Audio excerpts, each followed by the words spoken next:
Boa noite, pessoal. Tudo bem? Sou o professor Yuri Moura.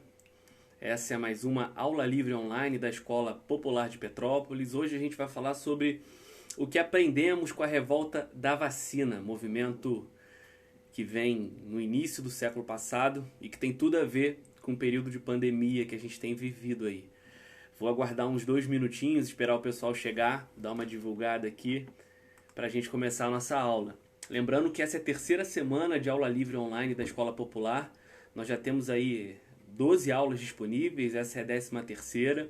Teremos aulas ao longo da semana e enquanto durar o isolamento. Nosso objetivo é...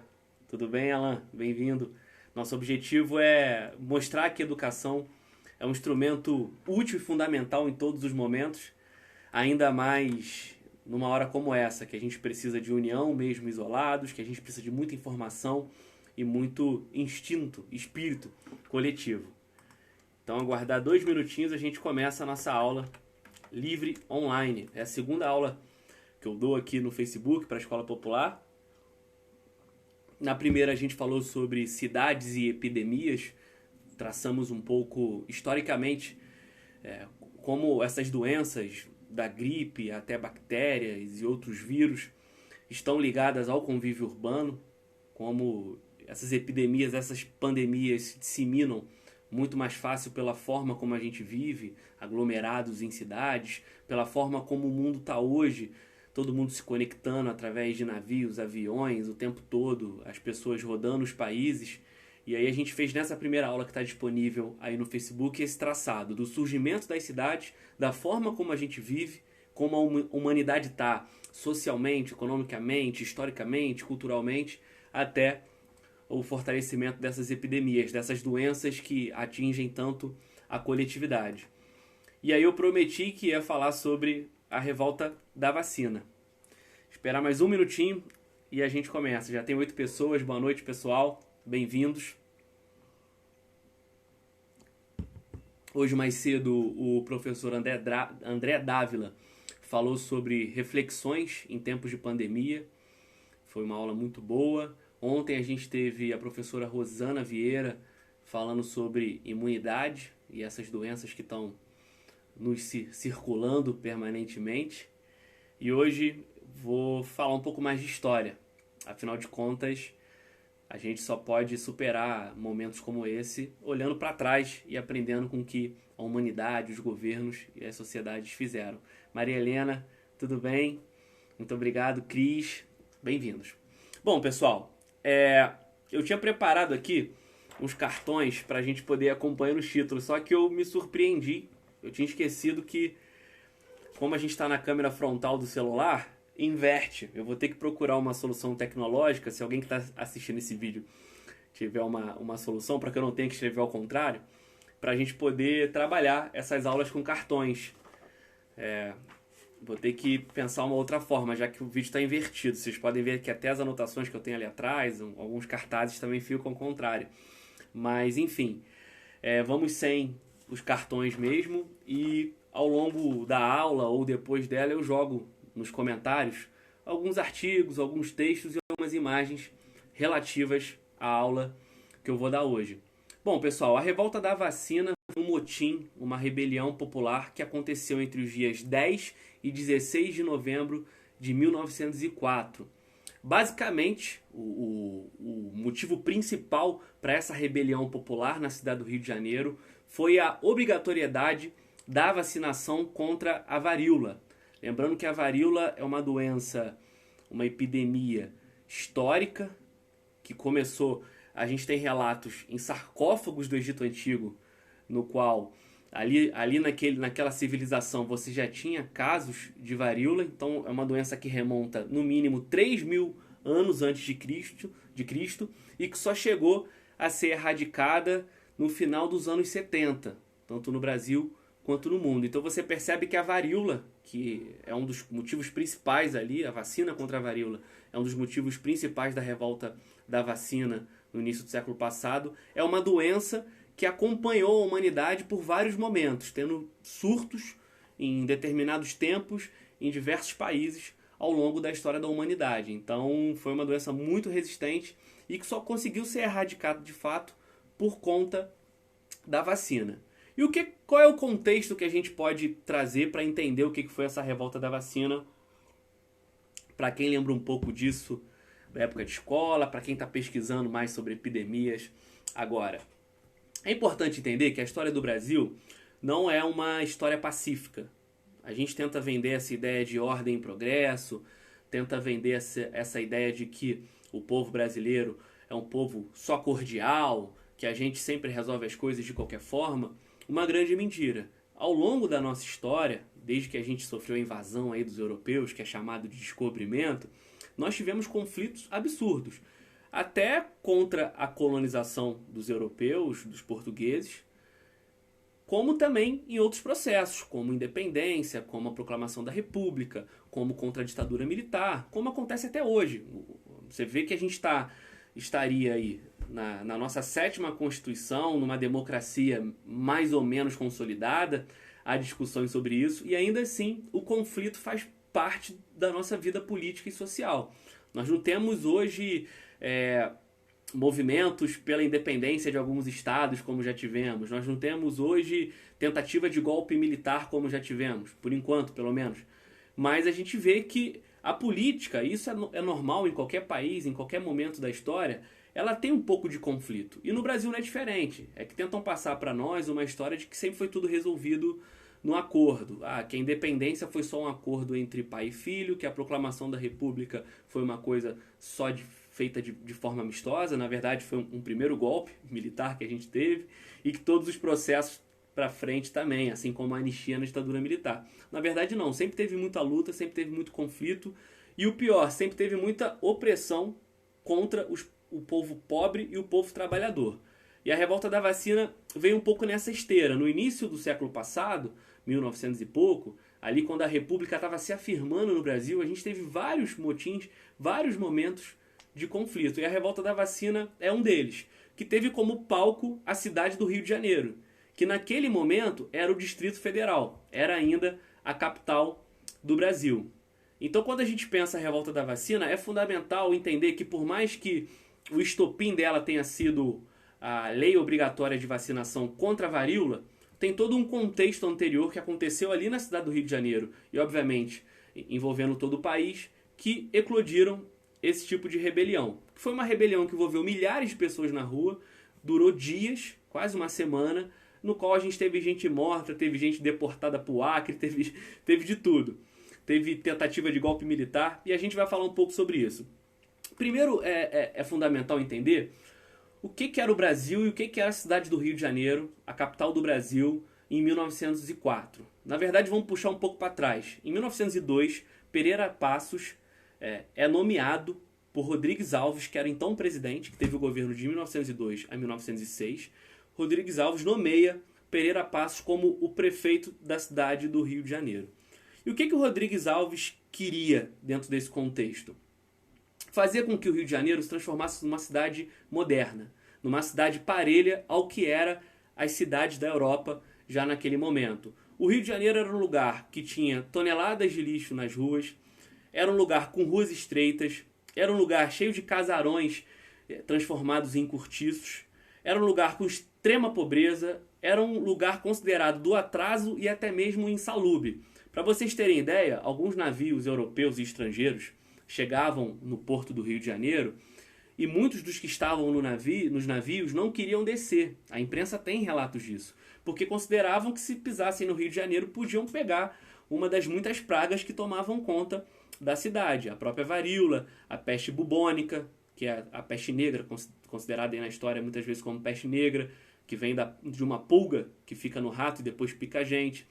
Como tinha malária, como tinha febre amarela. Mas ao longo da nossa aula vamos falar mais da febre amarela, da varíola e da peste bubônica. Então muitos estrangeiros não viam o Rio com bons olhos. Na verdade o mundo não via. Considerava um lugar insalubre e para o Rodrigues Alves isso obviamente era ruim para o desenvolvimento e para o dito progresso da nação.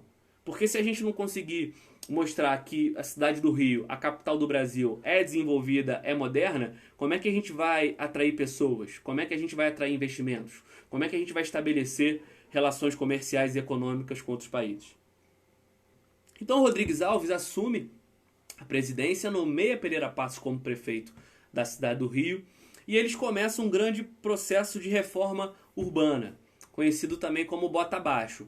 Por que conhecido como Bota Abaixo? Porque o Pereira Passos estudou na França, depois vai chegar um outro ator nesse papo, que é o Oswaldo Cruz, que também estudou na França, e eles tinham uma visão de tentar fazer o que tinha sido feito em Paris em meados do século XIX. Aquilo que eu tinha dito, alargar as ruas, tirar um pouco o aspecto colonial e imperial que tinha ainda as ruas do Rio de Janeiro, para tentar transformar em grandes avenidas, coisa do progresso, para poder passar carro, os prédios fortes, imponentes, para poder mostrar o poder, para poder desenvolver ali todo o centro urbano.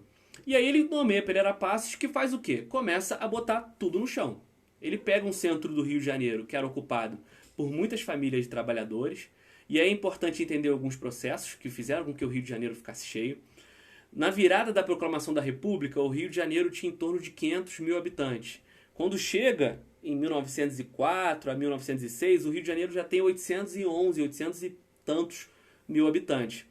E por que isso acontece? Por que o Rio de Janeiro se transforma em esse lugar cheio de gente, pouco planejado e com tantos problemas sociais e de saneamento?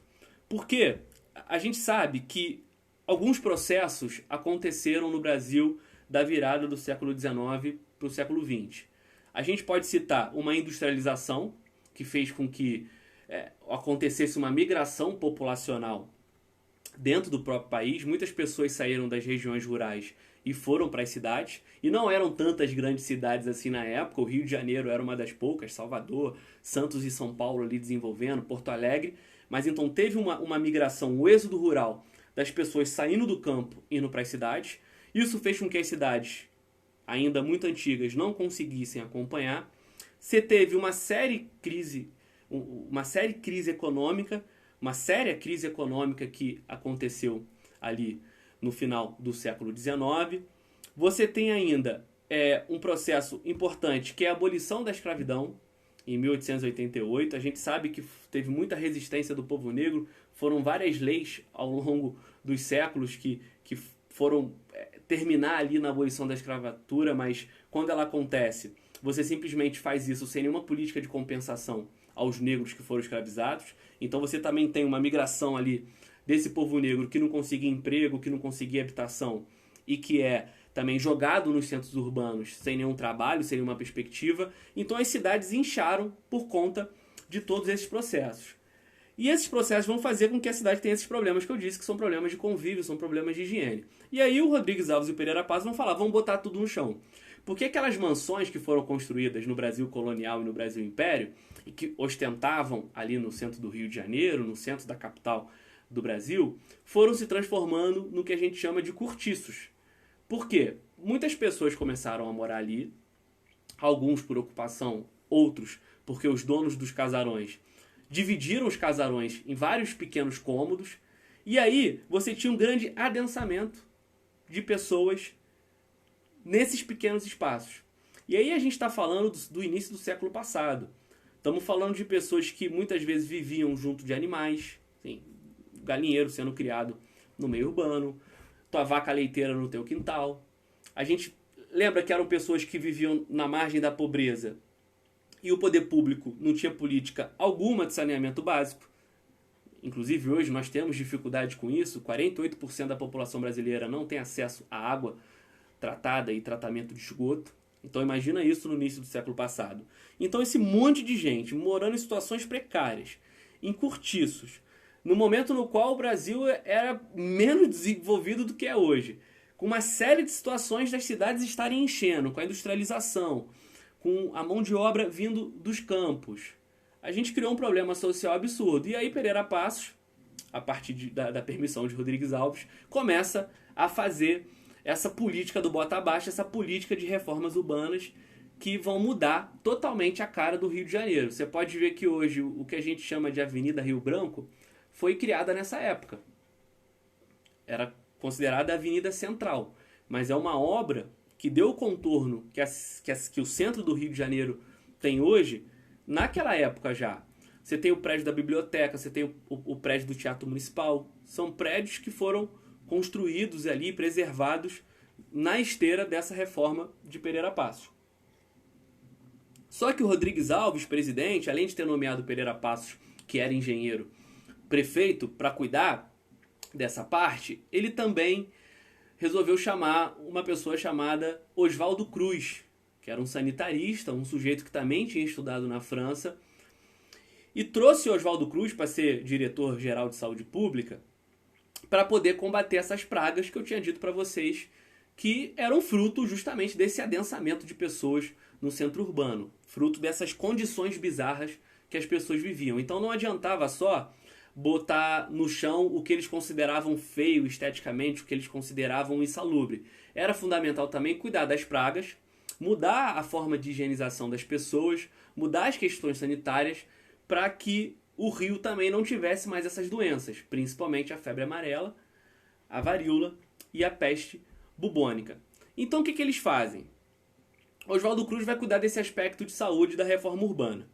Primeira coisa que ele faz é tentar combater os ratos. Por que os ratos? Como eu disse, a peste bubônica ela é passada por uma pulga do rato.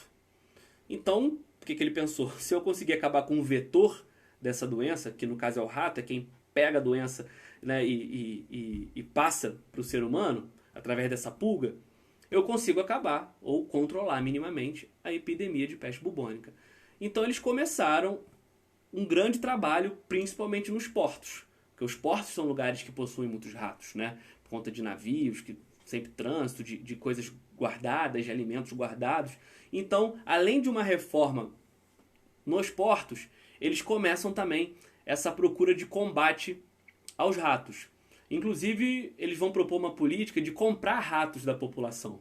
Só que isso não durou muito tempo, porque depois de um certo período, eles perceberam que as pessoas estavam criando ratos para poderem vender os ratos para o governo e dizerem assim, ó, a gente tá caçando rato para não poder fazer com que os ratos passem a peste bubônica para as pessoas. Então eles resolveram mudar essa política de rato.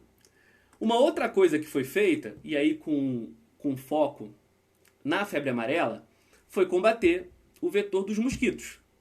E aí ele criou exércitos, brigadas de mata-mosquitos, que envolviam agentes de saúde, policiais, membros do governo, que passavam pela cidade um grande fumacê para tentar combater esses mosquitos que passavam a febre amarela.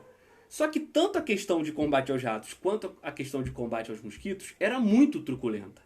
Então você imagina, o intuito de Rodrigues Alves, Pereira Passos, Oswaldo Cruz era de modernizar o Rio de Janeiro, economicamente, socialmente e até do ponto de vista da saúde, isso era fundamental. Só que a forma como eles fizeram foi muito truculenta e muito agressiva, principalmente com o povo pobre.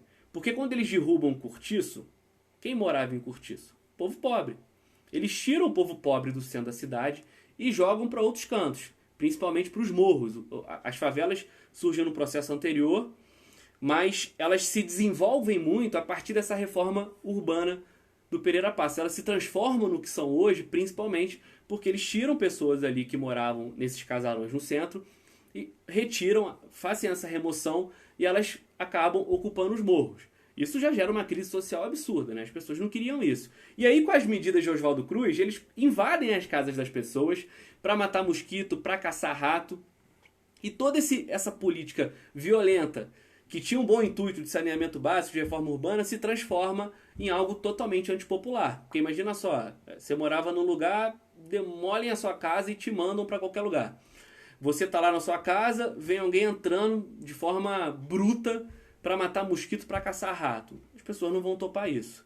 E aí, dentro desse processo, liderado por Oswaldo Cruz, Pereira Passos e Rodrigues Alves, tem ali o estopim da coisa, que é um projeto de lei que o governo manda para o Senado e para a Câmara para obrigar as pessoas a se vacinarem contra a varíola. Então eles queriam combater a peste bubônica, a peste negra. Deu uma parada aí. Eles queriam combater a febre amarela indo atrás dos mosquitos. E para acabar com a varíola tinha que vacinar. E é importante, como eu tinha dito no início da aula, saber que a varíola era um problema absurdo. 3.000 anos antes de Cristo, a gente vê lá nos sarcófagos do Egito Antigo essa doença já tomando conta. e com várias crises, vários surtos ao longo dos séculos. Só que o Brasil já estava de olho na varíola há muito tempo. Dom João VI, Dom Pedro I, Dom Pedro II, todos eles fizeram campanhas de vacinação. Todos eles eram adeptos dessa ideia de que era preciso vacinar a população para que eles não pegassem a varíola. Muita gente aqui não deve saber o que é a varíola. Eu peço que entrem no Google e vejam só a questão estética da varíola, como é, para vocês se assustarem. Imagina isso naquela época, uma época de muita ignorância, uma época no qual a gente não tinha o conhecimento científico de hoje. É óbvio que as pessoas achavam aquilo absurdo, e realmente é uma doença muito agressiva.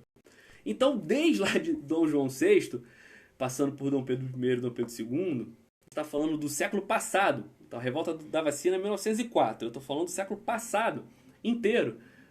O governo brasileiro, na época o Império Brasileiro, fez de tudo para fazer campanha de vacinação. Então, quando Oswaldo Cruz chega, ele chega com uma postura mais agressiva e diz assim, nós vamos ter que obrigar as pessoas a se vacinarem. Só que, além da forma violenta, brutal, porque não se preocuparam em conscientizar as pessoas, se preocuparam mais de fazer isso de uma forma coercitiva, existia também uma disputa política por trás disso. Então, quando eles fazem essas movimentações do mata-mosquito, dos ratos e da vacinação, eles criam caráter de revolta popular, porque as pessoas não queriam aquilo, eles removem pessoas das suas casas, são medidas totalmente impopulares, e ao mesmo tempo eles abrem brecha para os opositores do governo tentarem se aproveitar disso até para dar um golpe. Então a revolta da vacina, ela tem como motivação principal, tanto que o nome é revolta da vacina, a lei de obrigatoriedade da vacina contra a varíola. Porém, ela envolve vários outros aspectos políticos e sociais. Então é importante sempre lembrar disso na história. História sempre é processo. Nada acontece do dia para a noite. E história nunca tem um motivo só para aquele acontecimento. É um encontro de fatos, da conjuntura ali, de vários atores, vários interesses econômicos, culturais, políticos, sociais, que eclodem e causam algo desse tipo. Então, quando Oswaldo Cruz e o governo propõem essa obrigatoriedade, a gente tem o que faltava. Porque, veja bem, foram de 700 a 3.000 moradias demolidas nas ordens de Pereira Passos. Você tinha ali, se somando esses problemas, um alto nível de desemprego, um custo de vida altíssimo, até porque com as reformas de Pereira Passos, o custo de vida no Rio aumentou e até os aluguéis também ampliaram. Você tem essas camadas mais populares jogadas para os morros. Você tem essa medida de saúde coercitiva proposta por Oswaldo Cruz. E você tem uma oposição militar doida para derrubar o governo que estava constituído. É óbvio que isso vai criar um ambiente de muito conflito. Vai criar esse ambiente para o motim que veio. Então, esse é o contexto da revolta da vacina. Agora, vamos falar dos acontecimentos, das causas, dos efeitos e dos passos. Além dessa obrigatoriedade da vacina, eles também criaram algumas medidas que incomodavam a população. A pessoa para casar, para ocupar certos empregos, principalmente empregos públicos, ela era obrigada a estar vacinada. E aí, os opositores, jornais, políticos, população, começaram a usar isso contra as campanhas do governo, as campanhas de vacinação do governo. Começaram a fazer meio que um discurso conservador, no sentido de que quem são vocês para entrarem na minha casa? Quem são vocês para pegarem minha esposa pelo braço, mostrarem o braço dela, já que naquela época a gente tinha gente que usava muita roupa comprida, né? Vocês vão pegar o braço da minha esposa e jogar um líquido dentro do corpo dela. Quem são vocês para jogarem um líquido dentro do meu corpo? Os discursos na Câmara e no Senado, o que aparecia no jornal, o que as pessoas falavam na rua, estava muito nesse sentido, de que por mais que a vacina já tivesse mais de 100 anos de criação, eles tinham um discurso de que aquilo ali era algo novo. Porque nunca se pensou em fazer uma campanha de conscientização sobre o que era a vacina. Você vê que hoje em dia, a gente está no século XXI, com toda a tecnologia, com todo o conhecimento, com a internet ao nosso dispor, com todo mundo já tendo sido vacinado pelo menos alguma vez na vida. As pessoas ainda tentam fazer campanha anti-vacina. Imagina naquela época. Não importava o esforço que desde Dom João VI estava sendo feito para hoje. Não dava. As pessoas queriam comprar o discurso mais fácil, que é esse discurso da individualidade, né?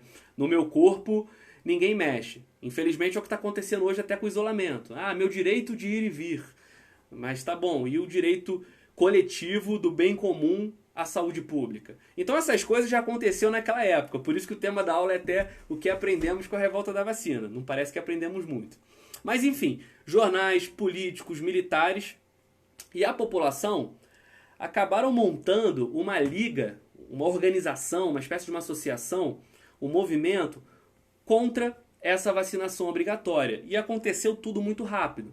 Porque, foi como eu disse, Rodrigues Alves assume ali em 1902, logo depois ele, Pereira Passos, Oswaldo Cruz começam a tocar as reformas urbanas e as campanhas sanitárias, e quando a gente chega em 1904, esse estopim da revolta da vacina se dá num projeto apresentado em junho, mas que vai ser aprovado de fato em 31 de outubro.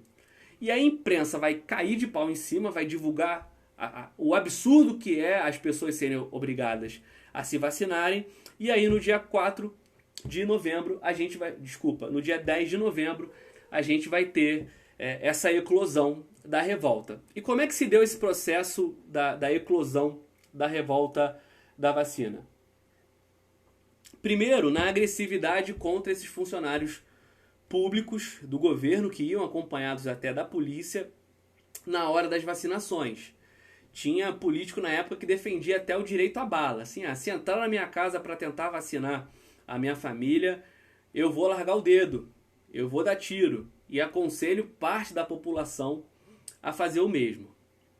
Tudo isso se somou aos problemas que eu tinha dito de moradia, desemprego e elevado custo de vida, até que após muitas reuniões dessa liga contra a vacinação, após muita insatisfação popular, acumulando desde das reformas que Pereira Passos tinha iniciado um pouco antes, até essa obrigatoriedade da vacina, a gente tem um momento de convergência no qual as pessoas começam a se unir em praças, principalmente no Largo de São Francisco ali, tem a adesão de estudantes, já que ali tinha a escola politécnica, e essas manifestações começam a ganhar corpo.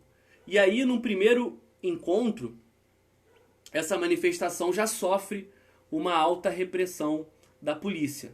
O governo não topa essa campanha contra a vacinação e já age de uma forma violenta. Estudantes são presos, muita gente apanhando, e isso vai gerar um efeito na imprensa, isso vai gerar um efeito no movimento contra a vacina de tentar responder à altura com essa violência. Você tem até textos de Lima Barreto falando sobre o que foi a truculência da polícia com esses manifestantes.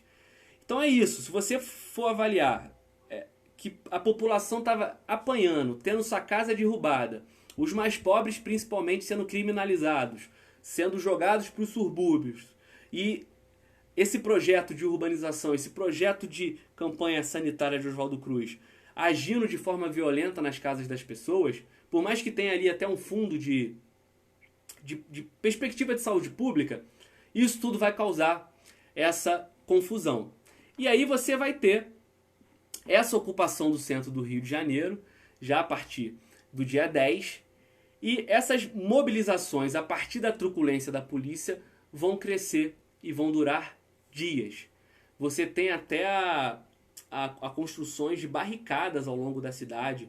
Você tem conflitos à base do tiro, de madrugada, de manhã, à tarde e à noite. Você tem manifestantes ocupando vários espaços da cidade, fazendo quase que táticas de guerra, mesmo ali pelo espaço urbano do antigo Rio de Janeiro.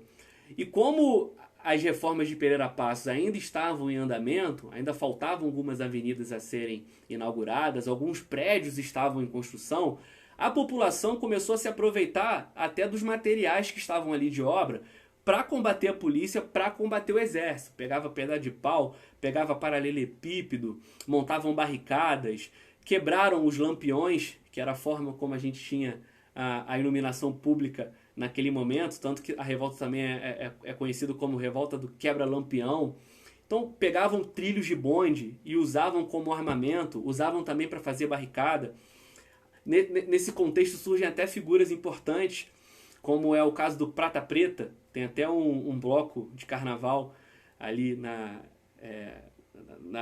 região da Gamboa, da Saúde, do Rio de Janeiro, que é o Cordão do Prata Preta, que é um bloco que eu acho que tem talvez os seus 10 anos, 15 anos, não sei, mas é um bloco que já ganha um apreço tradicional e que homenageia o Prata Preta, que era um capoeirista, estivador que trabalhava no Porto, e foi um grande cara defensor das comunidades, das pessoas que foram agredidas aí por essa reforma urbana, que derrubava a casa das pessoas, que criminalizava os mais pobres, e que também teve um papel fundamental ali na revolta da vacina, fazendo essas barricadas, combatendo a polícia e o exército. Então, o centro do Rio de Janeiro virou uma grande praça de guerra. O governo foi aumentando a repressão, mas ao mesmo tempo os manifestantes continuavam firmes, continuavam nas ruas, até o momento que os militares da Escola Militar da Praia Vermelha, composta ali por opositores de Rodrigues Alves, tentaram aproveitar toda essa convulsão social para dar um golpe. Isso começa de madrugada, e aí a gente já está falando da madrugada do dia 14 para o dia 15, né, já que a revolta começou no dia 10, vai até o dia 16. Na virada do dia 14 para o dia 15, perto ali do que seria a proclamação da República, a comemoração da proclamação da República que tinha acontecido anos atrás, eles tentam dar um golpe, tentam caminhar até o Palácio do Catete, mas Rodrigues Alves consegue se articular com outros militares, com políticos, e consegue ali contrapor esse golpe, chefiado principalmente por figuras políticas daquele momento, mas também com todo o apoio da Escola Militar da Praia Vermelha. Então, no meio da revolta da vacina, no que o povo estava na rua, indo contra o que era a reforma urbana e o que era essa obrigatoriedade da vacina feita de forma violenta, os militares tentam dar um golpe, mas o governo consegue se sustentar. E aí, quando esse golpe militar ele é perdido, ele não consegue se afirmar, o governo também aumenta o pulso contra quem estava ali na rebelião da revolta da vacina. Cria estado de sítio, ou seja, estado de sítio é quando o governo, o Estado, entra ali num regime próprio de que algumas liberdades, alguns direitos nossos constitucionais se perdem, o Estado ganha mais força para suas medidas de opressão, para suas medidas de poder. Eles, inclusive, vão bombardear essa escola militar da Praia Vermelha, vão entender que dali tentou nascer o golpe e que essa escola deveria ser bombardeada. Vão ocupar o centro do Rio de Janeiro, cercar toda a cidade, com mais militares e com mais contingentes policiais para combater quem estava na rebelião. Vão declarar temporariamente suspensa a obrigatoriedade da vacina, que depois de fato vai se dar por fim, não vai ser mais obrigatória, mas ali no meio daquela tensão durante a revolta, eles retiram, falam, beleza, a gente vai tirar, não vai ser mais obrigatória, mas ao mesmo tempo foram com mão de ferro contra os manifestantes, até que aí no dia 16 vão conseguir de fato dar uma dissipada nessas rebeliões, desmontar essas barricadas e tentar consertar o caos que o Rio de Janeiro tinha sido instaurado ali. E aí qual é o saldo da revolta da vacina? 110 feridos, 30 pessoas mortas, são estimativas, né? Existe documentação, só que a gente sabe que naquela época nós não tínhamos a capacidade de registrar as coisas como temos hoje. Então é possível também que esse número possa ser até maior. Mas do que a gente tem de algumas pesquisas, 110 feridos, 30 pessoas mortas e na ação policial 945 pessoas foram presas, da quais 461 pessoas foram deportadas para o Acre. Lembrando que o Acre tinha sido reconhecido ali como território brasileiro, criado como território brasileiro há pouco tempo. Então, meio que jogaram para eles, era a ideia de jogar para longe. Vamos jogar lá para o Acre, essas 400 e tantas pessoas que fazem parte de 900 e tantos que a gente prendeu e que estavam aqui envolvidos na revolta da vacina e estavam envolvidos no golpe militar que a escola militar da Praia Vermelha tentou dar pra gente. Então o governo Rodrigues Alves foi muito firme no nível de violência, foi muito firme no contraponto a rebelião da revolta da vacina. Mas para além desse saldo ruim de pessoas feridas, de mortos, de tiro, porrada e bomba, as campanhas sanitárias de Oswaldo Cruz e essa reforma urbana de Pereira Passos, de certa forma, apesar de não terem sido feitas de uma forma que a gente queria, né? Respeitando o povo, conversando com as pessoas, conscientizando, não pegando o povo pobre e tacando para qualquer lugar, não pegando o povo pobre e derrubando suas casas. Apesar disso, do ponto de vista de saúde, a perseguição aos ratos, ao mata-mosquito e a questão da varíola avançaram. Avançaram por quê? Primeiro que a febre amarela foi erradicada no Rio de Janeiro em 1907.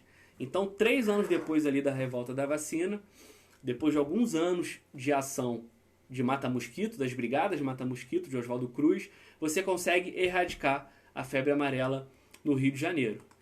A da varíola, como a vacina deixou de ser obrigatória e a população no imaginário, na cultura, continuou contrária a ela, a varíola teve mais um surto no Rio de Janeiro em 1908, mais uma epidemia de varíola. E como eu disse, continuou ao longo dos séculos por todo o Brasil e por todo o mundo, até ser erradicada mesmo. A ONU considera que é uma doença erradicada no final dos anos 70.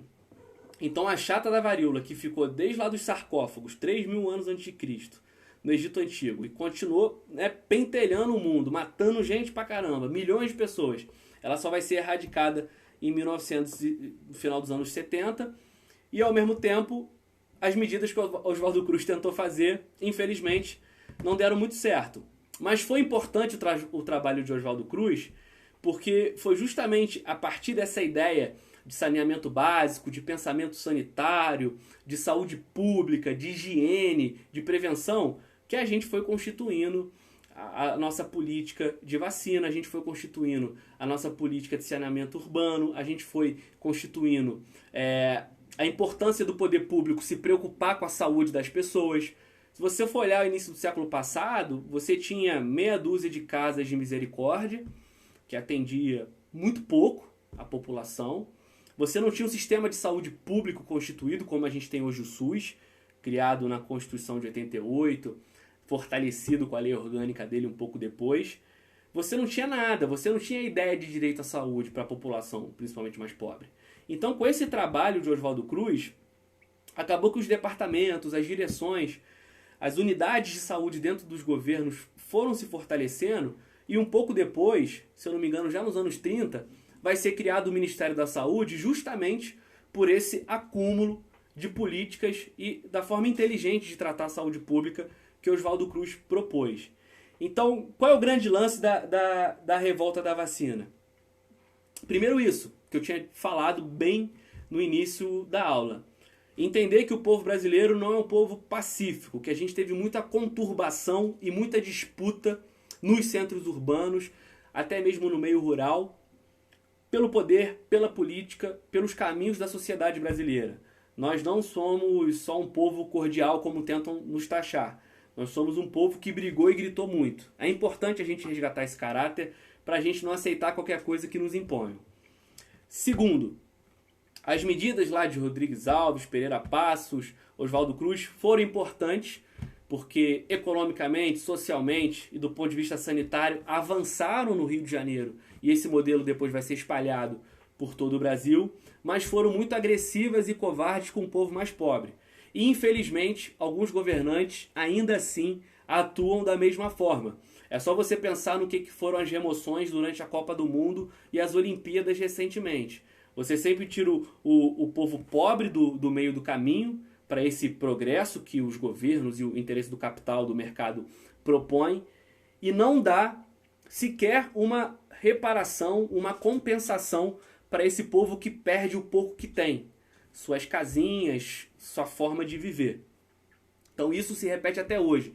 Quando a gente usa alguns termos aí, muito falados de urbanismo, como gentrificação, que é um termo em debate, como requalificação urbana, que também é um outro termo, você percebe que ele sempre vem com um aspecto de classe, que são os detentores do poder econômico e político removerem do meio do caminho os pobres, que já estavam ali marginalizados, sem acesso à política pública, para simplesmente imporem um dito desenvolvimento do mercado que nunca chega para esses pobres. Então as reformas urbanas, a política sanitária de Oswaldo Cruz, por mais que fossem importantes num aspecto, tinham também essa dimensão ruim, essa dimensão de segregação.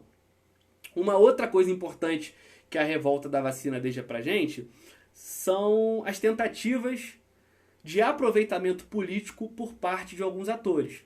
E a gente pode sim traçar um paralelo com a figura do nosso presidente, até dói a boca falar isso, né? Nosso presidente, porque foi eleito, está lá, legítimo, mas que não age como um chefe de Estado, como um chefe de governo, que está entendendo a gravidade do que a gente está vivendo. Ele tenta se aproveitar politicamente, brigando com governadores, brigando com prefeitos, quanto às medidas restritivas e importantes em saúde que esses governadores e esses prefeitos impuseram. Então, se lá atrás Rodrigues Alves, Oswaldo Cruz, Pereira Passos sofreram com essa tentativa da Escola Militar da Praia Vermelha, dos seus cadetes, dos seus generais, de Lauro Sodré, que era político e era militar, você percebe que esse tipo de aproveitamento político numa crise social, econômica e de saúde ainda perpassa nos dias de hoje. Que é isso, é o Bolsonaro falar que pode ir todo mundo para a rua e a gente perceber que no dia seguinte as pessoas de fato foram para a rua, sem nenhum embasamento científico, indo contra todas as orientações de especialistas e da Organização Mundial de Saúde, todas as orientações contra a pandemia, contra a disseminação, o espalhamento do Covid-19 e do coronavírus. Para que isso? Para tentar criar uma narrativa, um discurso contra o sistema que favoreça o eleitorado dele. Nada diferente do que foi feito por esses militares e esses políticos e donos de imprensa na época contra a política sanitária adotada por Oswaldo Cruz. Eles aproveitaram o sentimento antipopular, que é o que a gente está vivendo hoje. É óbvio que ninguém está feliz dentro de casa. É óbvio que trabalhadores autônomos, que comerciantes, pequenos empresários estão sofrendo muito o que está acontecendo. Todo mundo está tendo que dar um pouco, mas tem gente que está tendo que dar mais, porque sobrevivem disso. Nós não podemos negar. Mas é muito covarde, e já aconteceu na história, um presidente da República se aproveitar disso para fazer um disputismo político. Então o que fica também da revolta da vacina, o que a gente aprende com ela, que é o tema da aula, é justamente isso. A irresponsabilidade de algumas figuras políticas da imprensa, no caso hoje não é nem imprensa, das fake news, dos falsos professores, dos falsos médicos que aparecem no seu WhatsApp e no Facebook fazendo apelos mirabolantes, como esse aproveitamento político pode prejudicar o todo da população e é um risco. E aí é importante também não ignorar o que aconteceu na nossa cidade, que foi a figura de um deputado que está suspenso na Câmara Federal, ligado ao governo do Bolsonaro, pré-candidato a prefeito na nossa cidade, que simplesmente achou que tinha o direito de quebrar uma barreira sanitária colocada pela prefeitura com toda a legitimidade e a legalidade que esse ato tem, de fechar as saídas alternativas e as entradas alternativas da cidade para garantir que todo mundo que entre em Petrópolis passe pela barreira sanitária. Uma medida importantíssima nas quais as cidades que têm feito, inclusive aqui, demonstram que é uma política acertada na prevenção, na preservação dos munícipes, de quem mora e trabalha aqui na cidade de Petrópolis, e simplesmente uma pessoa que deveria estar na Câmara Federal, no Parlamento, na defesa da saúde do povo, tentando buscar recursos para respiradores, para ampliação de leitos de UTI, para os micro e pequenos empresários que estão sofrendo aí sem uma linha de crédito, sem uma ajuda do governo, que deveria ajudar aí a antecipar esse auxílio emergencial que demorou e começou a sair só hoje, mas pelo que parece a burocracia ainda vai fazer com que as pessoas que precisam do dinheiro demorem muito para receber. O deputado deveria estar cuidando dessas questões, não pode, para aproveitamento político, quebrar uma barreira sanitária tão importante para a nossa cidade. Então o que aconteceu há mais de um século passado se repete hoje. Uma disputa política eleitoreira, política não, porque política é uma palavra boa, eu digo uma disputa eleitoreira, politiqueira, em torno de um problema coletivo de saúde pública. Então esse é um forte aspecto que fica pra gente da revolta da vacina. Uma outra coisa importante, como eu tinha dito, o argumento daqueles que incitavam a rebelião, principalmente dos políticos, da imprensa e dos militares, era o do discurso do meu direito.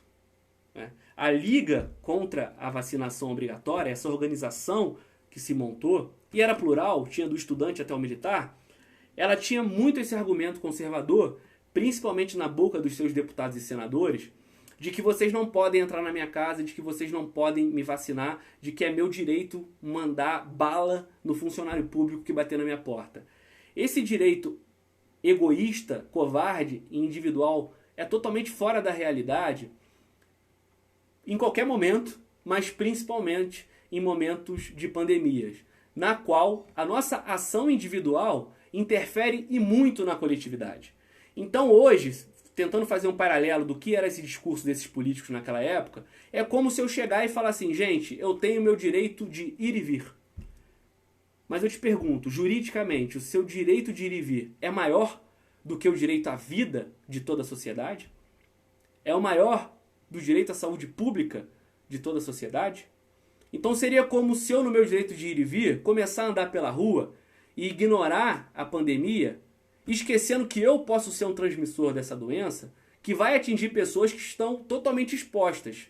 Pessoas que estão no grupo de risco, pessoas que não têm acesso a saneamento básico, pessoas que não têm acesso até a material de higienização.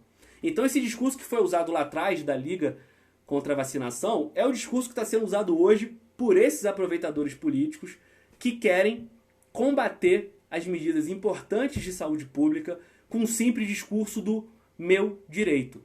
Então isso é de um individualismo absurdo de pessoas que ou estão mal intencionadas, como aconteceu e a gente viu aqui na história, queriam dar um golpe político em cima de uma crise de saúde econômica e social, ou de pessoas que infelizmente estão em ignorância, que estão no isolamento, que estão aflitas e ansiosas com o que está acontecendo e acabam tentando buscar um culpado para isso e tentam dizer, é meu direito sair de casa, é meu direito andar na rua, essa doença é uma mentira, e começam a questionar, entrar no mundo da ilusão de que o que está acontecendo no mundo não é verdade. No momento que a gente já tem mais de 70 mil mortos no mundo todo, quase 1,5 milhão de infectados, na nossa cidade, no nosso estado e no Brasil, cresce a cada momento, já passou de 500 mortos, e essas pessoas tentam ignorar isso com um simples discurso do meu direito, do eu e da sociedade do meu umbigo. Então a gente não pode comprar essa ideia de que o meu direito de ir e vir,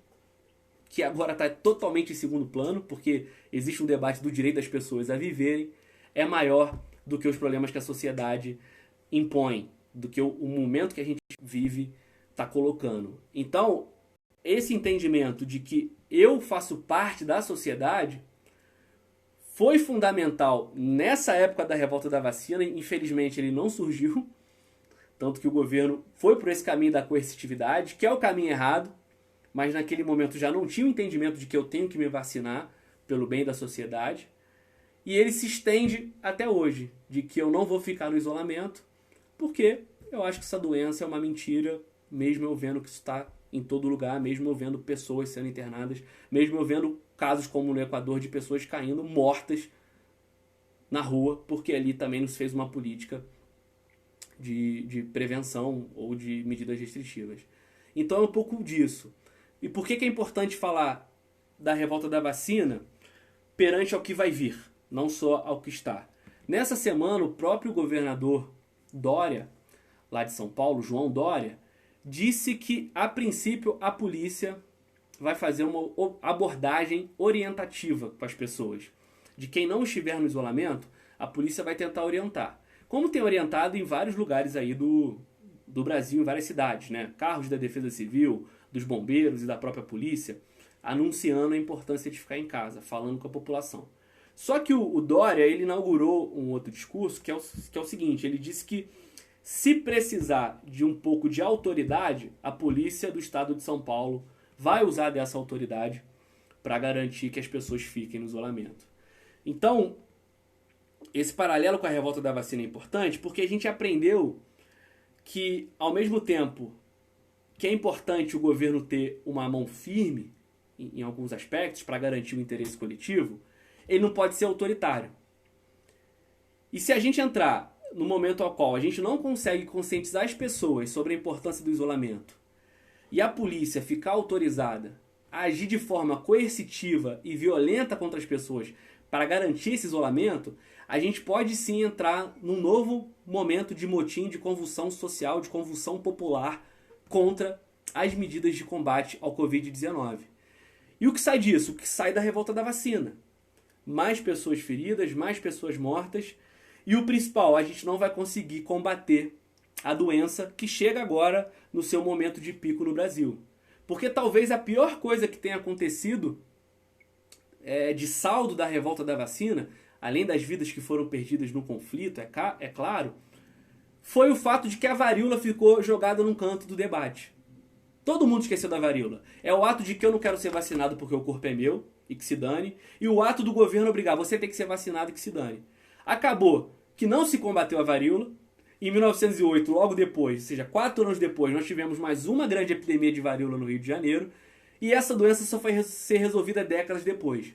Então a preocupação que eu trago com o paralelo do que a gente está vivendo hoje é essa. Ficar essa briga do presidente fazendo desinformação, de alguns aproveitadores políticos tentarem, nesse momento, ter um saldo eleitoral do caos que a gente está vivendo, da população ficar cada vez mais inquieta, cada vez mais desinformada, e a gente entrar em algum tipo de conflito social que, além de tudo de ruim que traz, nesse sentido, no momento que a gente tem que cuidar da saúde pública, ter um conflito social, além disso tudo, ele deixar de lado o debate principal, que é a vida das pessoas, que é a nossa preservação contra o Covid-19, que é a garantia de que a gente não lote o SUS, porque a gente não tem leito suficiente caso essa pandemia fuja do controle dentro do tempo que está previsto. Então, essa é uma experiência que fica da revolta da vacina pra gente. A incapacidade, muitas vezes, do poder público de dialogar com a população, mas o oportunismo de muitos, da imprensa, da política, dos meios militares e outros interesses aí que a gente vê na escuridão, de tentarem se aproveitar de crises como é que a gente está vivendo. Então, pessoal, bebeu uma água. É isso que a gente aprende com a revolta da vacina. O governo não pode tomar iniciativas sem tentar conversar e conscientizar a população. Estamos cansados de governos que sempre criminalizam e prejudicam os mais pobres, sempre fazem com que a conta seja paga por esses mais pobres, mas também estamos cansados daqueles que tentam se aproveitar de crises como a nossa para fazerem algum discurso que finge se importar com a coletividade, mas que na verdade está se preocupando só consigo mesmo, só com seus interesses mesquinhos. Então, muita atenção. O que está acontecendo hoje talvez seja a maior crise em saúde da nossa geração. Há muito tempo o mundo não vê o que está vendo. A OMS chegou a falar que desde a Segunda Guerra Mundial é a nossa maior crise.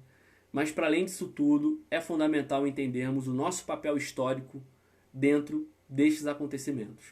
Continuem no isolamento, fiquem em casa, cobrem do governo as medidas necessárias, financiamento ao pequeno comerciante, ao pequeno empresário, o pagamento do auxílio emergencial para os trabalhadores autônomos e para os desempregados, mas não comprem esse emaranhado de falsos professores, falsos médicos, falsos especialistas, falsos tudo, que aparecem no WhatsApp, no Facebook, porque não é a primeira vez que isso acontece na nossa história.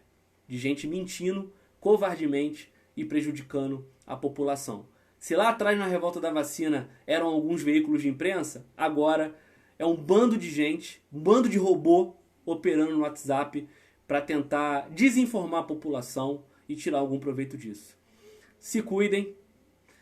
Todo cuidado agora é importantíssimo, não só por vocês, mas pelos próximos. Pensem nos seus familiares, pensem nos seus vizinhos, pensem no conjunto da sociedade, porque eu tenho certeza que nós vamos superar isso juntos, como a humanidade já superou nos momentos em que teve a capacidade de pensar com empatia, solidariedade e resolveu caminhar junto, não separado. Então é o que eu falo, estamos juntos, mesmo distantes, mas não podemos ficar separados perante a gravidade do que está acontecendo no Brasil e no mundo.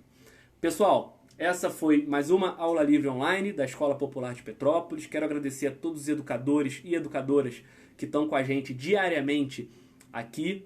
Acompanhem, deem comentário, façam sugestões, críticas. porque continuaremos perante aí o período do isolamento, trabalhando a educação, usando a educação como instrumento e ferramenta para que a gente possa passar por tudo isso. Falou? Um grande beijo. Obrigado para todo mundo que está aqui ainda. Estou vendo que o professor André tá. E até semana que vem que eu volto. Estou pensando em falar sobre as crises, as epidemias, os surtos de gripes que passaram pela humanidade. De uma forma bem resumida, mas para a gente contextualizar que esse problema de pandemia, ele vem e volta, vai e volta por muito tempo. Um grande beijo, obrigado a todos. Até a próxima.